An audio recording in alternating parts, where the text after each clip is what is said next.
Meanwhile, the Prime Minister is staring down that revolt on same-sex marriage this morning. He's called an emergency party room meeting for 4 p.m. on Monday, followed by a full ministry meeting at 6 p.m. Cabinet will lock in the consensus, if there is one, from the party room at 7:30 p.m. And joining me now live is the WA Senator Dean Smith, the Liberal who has prepared a private members bill to legalise same-sex marriage. Dean, you've been accused of being a political suicide bomber. Take us through what's brought you to this point on same-sex marriage. Well, good morning to you both. I would characterise a comment like that as part of the colour and movement of this debate. If I recall correctly, I think the comments were unattributed. I own my positions. I'm very, very happy for my name to appear next to every comment I make. My view on this issue now is crystal clear. Sam, my journey on this, I think, is very, very similar to the great bulk of Australians. People might recall that just a few years I opposed same-sex marriage. I characterised it as a campaign of the left. I didn't think there was community support for it. I even said there were better issues to be talking about. As I looked at my own views, as I scrutinised the views of others, I came to the view that there was nothing to fear from same-sex marriage in our country. In addition to that, I decided to uphold that cherished principle of parliamentary democracy, and now, with 2/3 of the Australian community being very comfortable with the idea of same-sex marriage, the idea, a Liberal idea I might add, of equality before the law for all people, and in this case same-sex couples, I've come to the clear view that the time is now for a parliamentary vote on same-sex marriage. Dean Smith, you are a Conservative, you are a constitutional Conservative. There is a lovely picture of Queen Elizabeth sitting behind you this morning. Explain your position, because some people might not understand this. They like to frame it in terms of Conservatives and moderates, but that's not really necessarily the case with this debate. I think the lazy politics, and I don't want to be disrespectful, Sam, but the lazy journalism is to characterise this as a Conservative versus moderate debate. It's much, on some levels, it's much simpler than that. On other levels, it's a bit more complex. My position as a Conservative is a very, very simple one. I uphold two important value sets. The first value set is to stand up and defend our parliamentary democracy. I consciously chose to be a senator. I believe that our parliamentary system has served us very, very well in our country.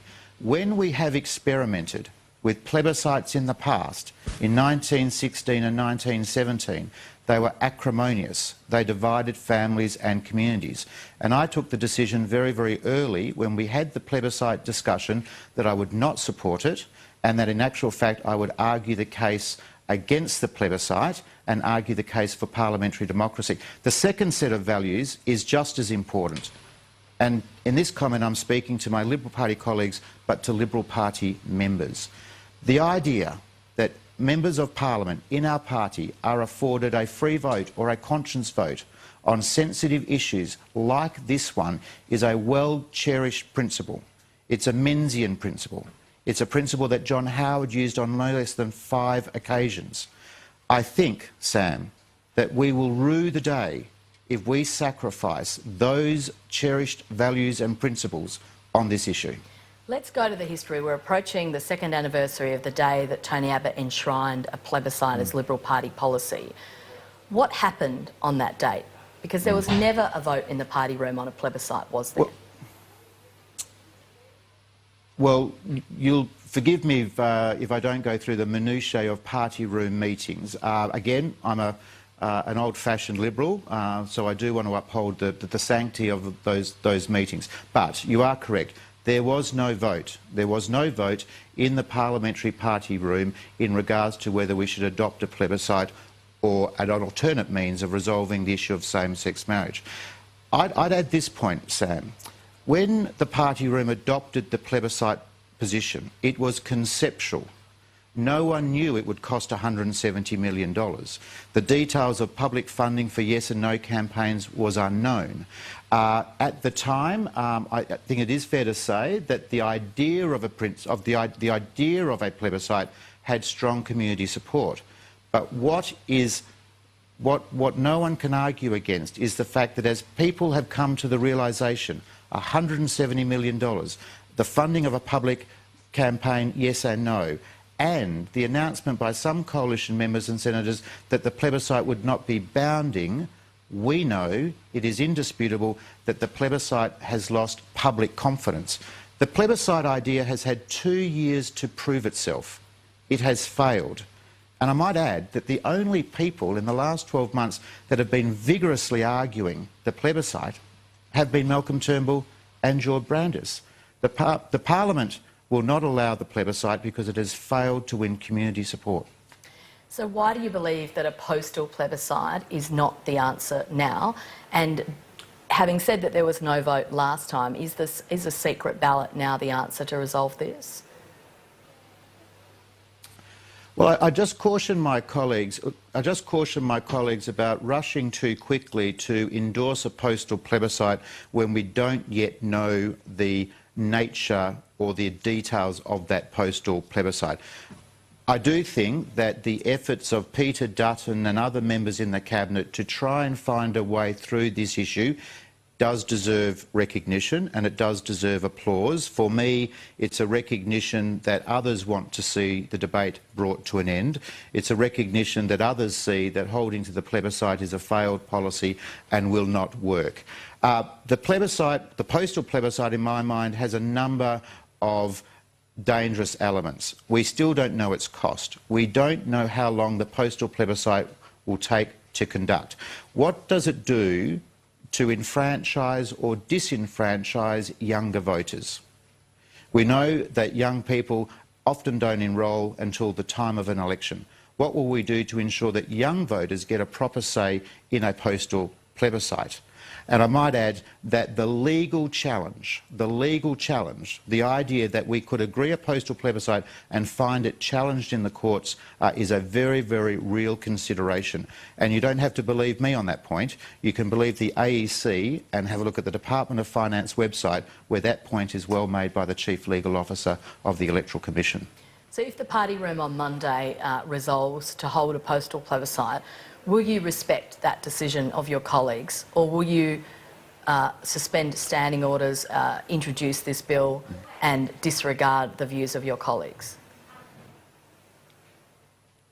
Well, I've been on the public record ever since we first announced the plebiscite proposal that I did not support the plebiscite and that I would work to develop my own bill, or I would work to support a bill that would give same-sex relationships equal status before the law in Australia. I have made it very, very clear that I cannot support and will not support a plebiscite nor a postal plebiscite. They are corrosive, they are divisive. I think they will stain our parliamentary democracy and not improve it. My colleagues know my positions. I've stood up in the party room on numbers of times. I have written about it publicly. People know my position. So you'll just disregard it if that is the outcome? Oh no, well, one of the great principles and one of the cherished principles indeed of the Parliamentary Liberal Party is that individual members and senators are able to listen, involve themselves in the debate, put their best case forward, but if in all good conscience they can't support a decision of the party room, they are free to uphold their own conscience on issues. That's an important distinction between ourselves and Labor. It's a distinction that I will use on this particular issue at this particular point in time, and I'm sure my colleagues will understand and respect that, as I would understand and respect their positions. Okay, what do you say though to those that say that this will blow up Malcolm Turnbull's leadership, that he will be gone by Christmas because of MPs such as yourself that will put him in a position where he is seen to not be able to control a vote on the floor of Parliament? Well, I think that brinkmanship is a classic art, a classic element of political debates. What is most important is that people argue their position based on their views, based on the facts. I think it is a very, very high price to be paying for our very, very high price to pursue a postal plebiscite, indeed a plebiscite, at the expense of the traditions of our parliamentary representative democracy. That is a very high price for Liberals to pay. They need to be thinking very, very carefully about it. Do I think that Malcolm Turnbull's leadership is at risk? No. Do I think it's disappointing that every public policy discussion and debate we have in this country at the moment is played through the leadership prism? Yes, I think that's disappointing, and I'm sure the community thinks that's disappointing. Malcolm Turnbull will continue to be the leader up until the next election. This is not Malcolm Turnbull's test. This is a test of every member of the Parliamentary Liberal Party. This is a test about whether they'll uphold those Menzian Howard traditions, whether they'll stand by and support parliamentary representative democracy, or whether, I argue, they will take a short-term expedient initiative in order to delay same-sex marriage at a time when the community is very clear that they are ready to vote for it. And Dean, just finally from me, will you release that private members' bill to the party room or ahead of that meeting? It's absolutely my intention to make a bill available. The first test, though, Sam, the first test will be to make sure that I'm satisfied that that bill is a true and accurate reflection of the Senate committee report and the work that myself and other senators put into that report. If people are interested, curious to know what is in a bill that I will bring forward, then their first point, of course, should be to read the Senate report, read the Hansard transcripts, read the submissions, and they'll be able to get a very, very clear indication of what my bill may look like. Dean, can I just ask, if the postal plebiscite goes ahead and it's a no in terms of a vote, would that mean that any future government would have to delay revisiting this? Well, this is a very interesting question, and this is one of the key points, Tom. I think that the plebiscite concept, whether it's the plebiscite Mark I or a postal plebiscite, has so much doubt about it, so much opportunity to challenge and have a constant narrative about what the plebiscite does and doesn't say, that it is a tool for delay.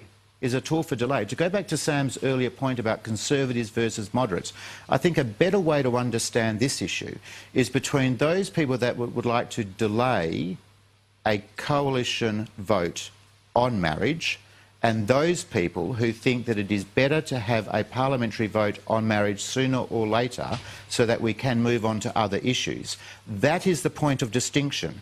And I suggest that you've probably got moderates and conservatives in both particular camps. But when Australians are trying to understand or get their head around where is the Liberal Party up to on this issue, there are those that would like to delay a parliamentary vote because some people, I'd argue a small set of people, do not want to see same-sex marriage legislated under a coalition government under any conditions, right? That is a small set of what I would call a larger group of people who want delay.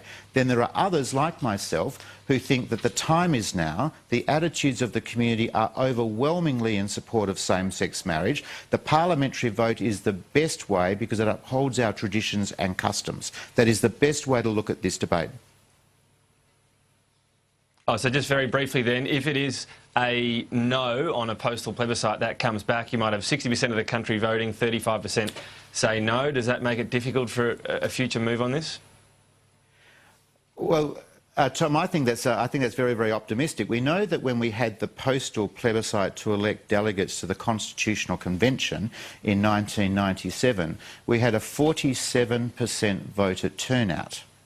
So if in a postal ballot scenario for this issue, you have voter turnout of just 40% or 50%, and let's say there is a majority in favour of same-sex marriage, then I would totally expect the no people to argue that that postal ballot is illegitimate because of the size of the voter turnout and therefore the yes vote can't be trusted. And of course the reverse is opposite as well, that if there is low voter turnout, as I suspect there will be, and the answer is no, then the constant community narrative and discussion and debate in Parliament just keeps the matter unresolved.